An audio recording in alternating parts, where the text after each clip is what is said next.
Good evening, class. Jim Johnson. I want to discuss The Peddler of Divinity by Frank Lambert. That's the George Whitefield, 1737 to 1745. And when I heard about the Great Awakening, I just knew that there would be, exceptional preachers and different churches having different approaches and all the open air gatherings. I knew all about that, but I never thought of the financial aspect of it. I just took it for granted that the Great Awakening was just a natural occurrence. People walked around and preached, and so this was a very surprising and interesting article for me to read. One of the there's three aspects that I wanted to go over with on this DB. The first is the newspaper and publishing. In the newspaper and publishing, there was a religious enthusiasm with which they started doing this. The articles that were presented all pro Whitefield, so there was nothing that was negative written about him. The Benjamin Franklin promoted Whitefield, and he even promoted him to such an extent that he was scrutinized for it. The next thing was the network that Franklin created. Now, this was a new thing that they had created. If he wrote something in Philadelphia, it was then written the same way in Charleston and Boston and everywhere else around the eastern coastline, and that was something that was brand new, but it was also complemented the religious preaching of the time, and that was very interesting. I always wondered, because this happened in the 1730s and 1740s, and eventually the Great Awakening came to a head and started to reduce in need once the preachers had been preaching for quite some time. And I always wondered if the newspapers and publishing folks were running out of things to use for the religious aspects, and that's how they started then looking. I was wondering if the Great Awakening had a hand in the start of the Revolutionary War. So that will be something that I would like to look into later on after I've finished this course. The second aspect is the advertising.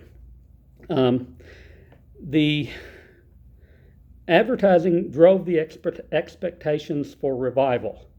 They had some that were advertised 2 years in advance. People would actually look forward to Whitefield coming, and I wonder if it's Whitefield or Whitfield. I'm saying Whitefield because it has an E in it, but if I'm wrong, forgive me. We'll go on from there. But my wife and I live in an RV, and we had some people come in a few weeks ago that identified that there was and we're in Southern Illinois at the time, and we had people come in that knew that there was an eclipse coming 4 years from now, and they wanted to set up to come to the park to see the eclipse. And so that kind of was a little strange to me, but now that I look at this, I'm thinking, okay, well, these people were waiting for 2 years to go to church. So that was rather interesting aspect to this as well. Along with the advertising, it raised the awareness of the location of the preachers and the preaching schedule. Everybody wanted to know where he was and what he was doing. It's almost like a blog. You can follow the newspapers just to see where Whitefield was at the time. The last part of the advertising was the serial sermons. They mentioned in there that in the article that the serial sermons were so that the people didn't have to buy the volumes that were created, and that they could read them, and it kind of got them into reading the newspapers, and it would get them to spend more on the newspapers, and that was why. But they didn't have to buy the full aspect of they didn't have to buy the full volumes that were out there. So I kind of was wondering, has anybody ever binge read Whitefield? So that was an interesting part. The third part was the personal interests. In the beginning, I think Whitefield was truly wanting to spread the gospel of Jesus Christ, and that was the beginning of what he was there to do. I mean, in 1837 or 1737, the man was 23 years old. And 45, he was 31. So he was young at the time that this was all going on. So at the beginning, I know that he was looking at spreading the gospel of Jesus Christ, and he did that extensively and very well. If he wouldn't have had a good sermon, people would not have come. People would not have stayed and listened and had the and gained the knowledge that he had created, or that he had presented. Then the second interesting thing about the personal interests was the orphanage in Georgia, Bethesda. I always wondered when I was looking into this, why is it that he had such an interest in the orphanage? That seemed to be his pet project, and you usually don't have a pet project without having a reason why. So I looked into this and did a little extra research to identify, and what I found was that potentially he created Bethesda because it held his own children from an affair with a niece of an Indian chief. And that makes perfect sense, but it's really not a reason. It's not a reason to form an orphanage. But that very well could have been the reason that he was so astute about creating or gaining funds and supporting the orphanage. And the last thing was for personal wealth. They had mentioned in there that he had a carriage that was made specifically for him, that he had watches and jewelry that he would cover with leather so that the people that would come and listen to him didn't think that he was as rich as he was. But he did create personal wealth within that. So those are the major aspects that I saw with Whitefield. So what are my thoughts on Whitefield? Well, my personal thoughts are that he was the right man at the right place at the right time. He knew business. His dad was a businessman. His stepdad was a businessman. His brother Richard was a businessman. So he knew business.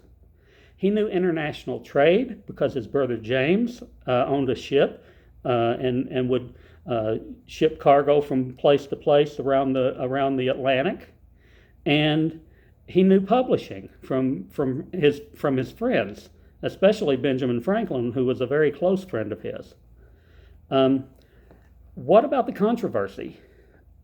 He had a lot of controversy when he was preaching, but he preached God's word, and that was the main issue that started him out, and he would not have continued if he was not preaching God's word. God asked us to spread his word. The man did. Controversy? Well, they crucified Jesus Christ because of controversy. So he's human. God tells us that we come to me and come as you are. And that is how he was. And he did what he did. He did how he knew to do it. And it was an immensely popular, immensely positive thing for the United States, at the time the colonies. But it was very effective. And the Great Awakening is something that we're going to be talking about and reading about in history from now on, and Whitefield had a huge play in that. One of the things, or the best story that I found when I was reading the article, was about Timothy Cutler, who was an Anglican minister in Massachusetts. And he was angry with Whitefield because Whitefield's preaching had ill effects on the Massachusetts population. Well, his answer to that? Well, he asked his church to, send me some books so I can do the same thing he did. So I found that rather interesting. I'm just glad that Timothy Cutler wasn't told that sex sells, because I really don't want to study the history of Puritan centerfolds. Just saying. But that's an interesting part of Whitefield, is that he did what he did. He did what he knows, and it was very popular. Even though at the time there was not a lot of you didn't preach from the perspective of using the newspapers, using advertising to create an atmosphere of people coming to listen to you. But he did that, and that was the first time it was done, and now it's done all the time. So I think that was very interesting, and I applaud the man. So that's what I think about George Whitefield. Y'all from Gillette, Wyoming, y'all have a good night.